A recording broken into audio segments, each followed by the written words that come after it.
کۆڕەوی ملیۆنی نەرمەهێزی ئیرادەی نەتەوەیەک بۆ وتنی نەخێر.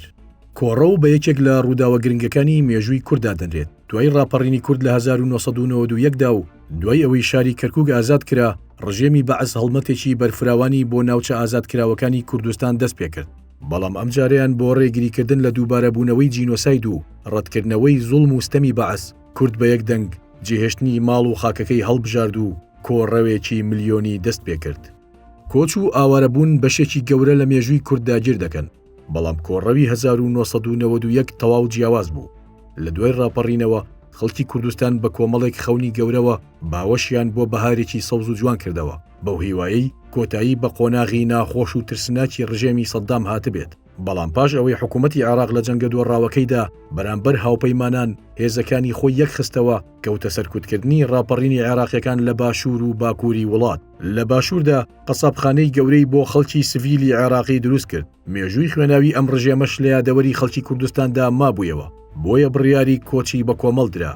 کۆڕەو لە سیوێکی ئازاری 1991 دەستی پێکرد. لە تەواوی کوردستانەوە خەڵک ڕوویان لە سنوورەکانی تورکیا و ئێران کرد. لە 4 نیسانی 1991 کۆڕەوی کوردان گەیشتە لووتکە. نزیکەی 2 ملیۆن کورد ماڵ و حاڵی خۆیان جێهێشت، ئامادە نەبوون بگەڕێنەوە سایەی ڕژێمی عێراق.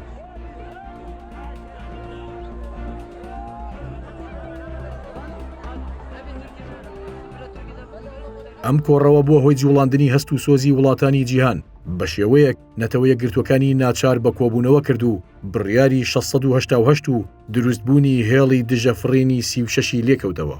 لە 5 نیسانی 1991 لە چوارچێوەی بڕیاری 688 ناوچەی دژەفڕین بۆ گەلی کورد دانرا و ئەمەش بووە هۆی لەدایکبوونی یەکەمین قەواری کوردی لە کوردستانی عێراقدا. لە هاوینی 1991دا و لە ڕاپەڕینی دووەم هەموو دەستگاکانی ڕژێمی بەعەز ڕاماڵران.